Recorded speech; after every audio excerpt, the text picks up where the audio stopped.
Alors, quand j'étais enfant, moi aussi, j'ai été victime de ces enseignements aliénateurs, que Jésus existe, Dieu existe, il faut adorer Jésus-Christ, il est mort pour nous, etc. En fait, c'est une calomnie d'abord, quand on doit dire que Jésus-Christ est mort pour nous les Noirs et pour les autres. C'est une calomnie. Parce que nous n'avions rien fait de mal pour qu'il puisse mourir pour nous. Nous ne l'avons jamais demandé d'aller mourir. Il n'a pas été notre avocat. Il n'a pas été nommé comme étant défenseur de péché, de Noirs et d'autres peuples innocents, victimes comme nous, qui ont été accusés par les églises et par les mosquées. Personne n'a demandé à Jésus d'aller mourir. Alors, si Jésus-Christ est mort, moi, c'est un ami et je le respecte. S'il a existé... Un ami? Oui. Qui est ton ami? Jésus-Christ. Oui. Comment tu l'as raconté? Attends, je ne l'ai pas rencontré. Je peux rencontrer quelqu'un dans les idées, dans les écrits, dans les parler, et je dis non, j'épouse ce qu'il a dit ou ce qu'elle a dit, ce qu'il a fait. Ainsi, je l'appelle un ami. De quelle façon? Avec Jésus-Christ. Si Jésus-Christ a existé, Jésus-Christ a été un nationaliste. Jésus-Christ est au même diapason que Patrice Emery Lumumba. Écoutez, je ne fais pas des affabulations. Jésus-Christ est au même diapason que Steve Biko en Afrique du Sud. Il est au même diapason que les indépendantistes africains. Kwame Nkrumah, Sékou Touré, Thomas Sankara, etc. Tous ceux-là qui sont morts pour la cause de la communauté, vous voyez, ces gens sont au même diapason que Jésus-Christ. Là, tu as mis la photo de Patrice Emery Lumumba. Tu le trouves comme Jésus-Christ? Non, il n'est pas Jésus-Christ, il est Lumumba. Vous voyez ça? Tu le mets au même diapason que Jésus-Christ? Sans doute. J'étais en train donc d'élaborer sur Jésus-Christ, que Jésus-Christ n'est pas ce que vous vous dites, ou n'a pas été ce que vous vous dites. Et il ne faut pas mentir en la mémoire de ce Messie s'il a existé.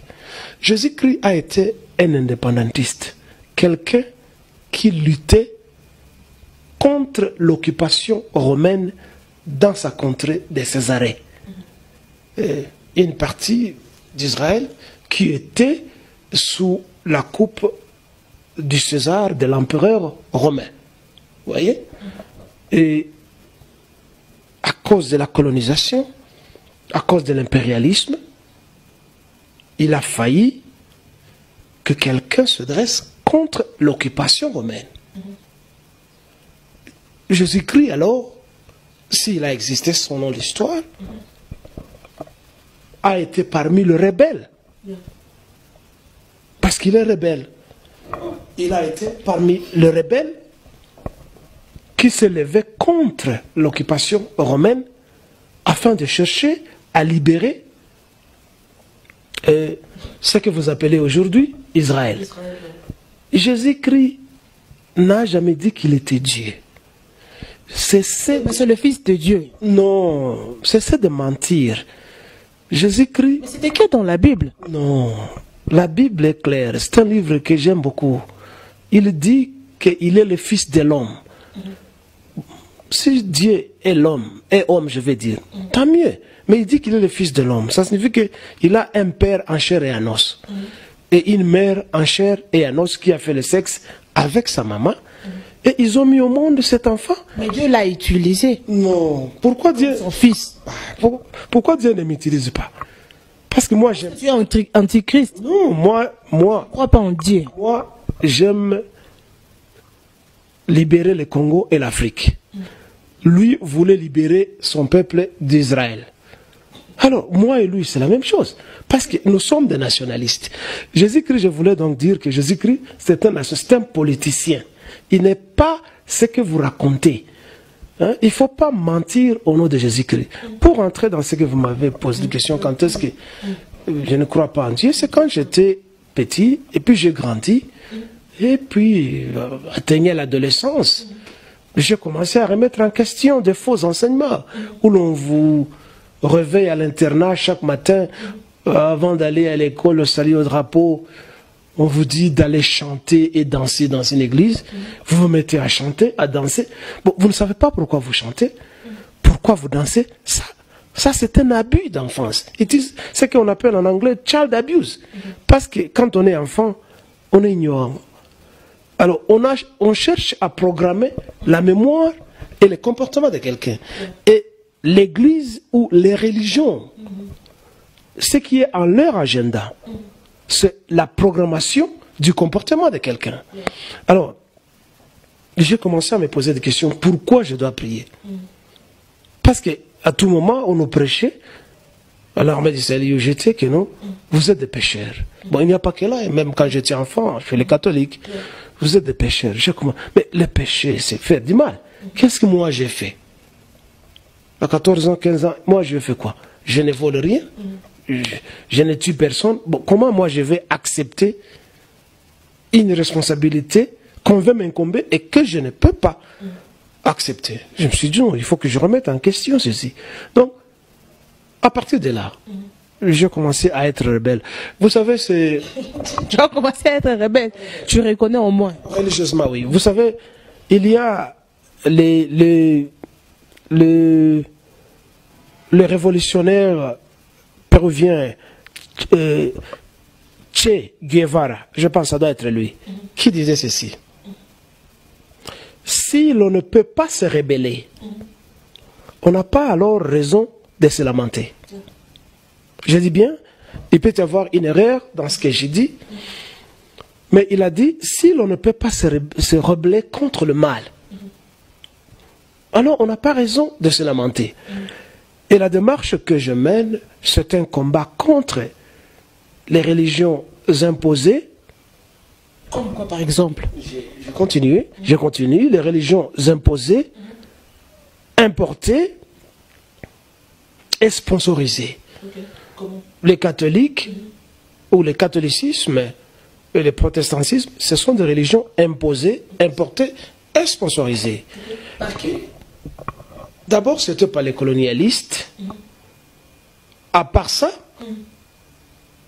les autochtones ou indigènes africains ont emboîté les pas aux colonialistes ayant vu que c'était une entreprise lucrative.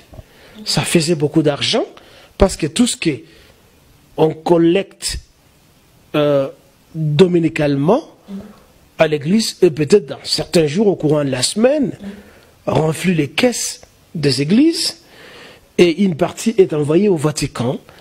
Et aujourd'hui, le Vatican est un petit État au monde.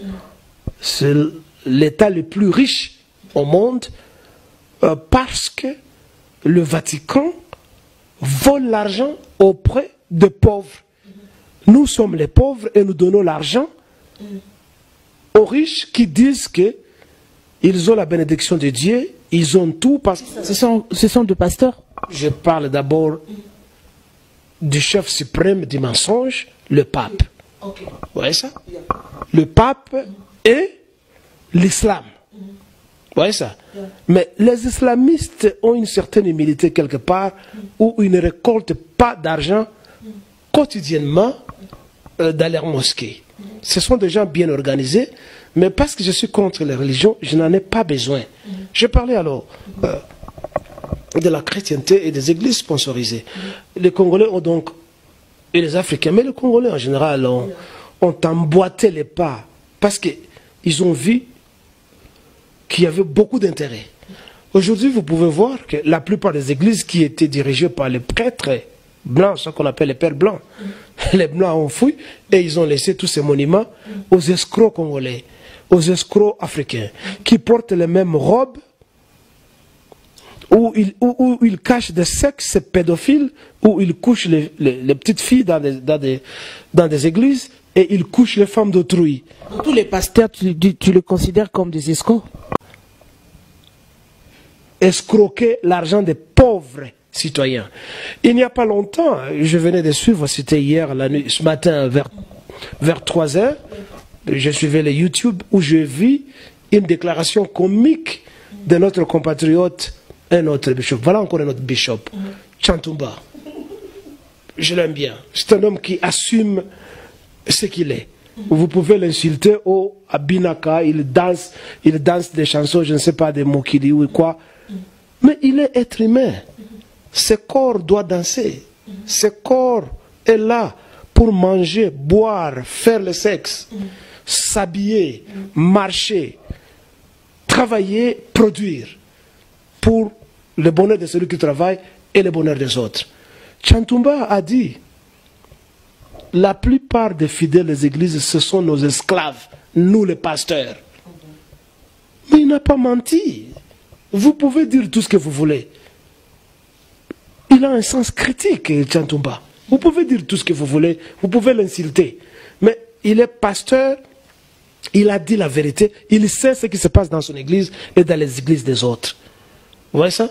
Vous, les soi-disant fidèles, vous êtes fidèles à quoi, à qui? Vous êtes À l'église, à Jésus-Christ. Jésus-Christ. À notre Dieu qui nous a créés. Dieu n'est pas au ciel. Vous montrez... Il est au ciel, mais il est où, pauvre qu'il est? Oui. Vous montrez toujours le ciel parce que vous savez que les gens n'ont pas de moyens pour aller au ciel. Si tout le monde avait des fusées, arriverait là-bas, tout le monde allait vous dire si ce Dieu existe là-bas ou non.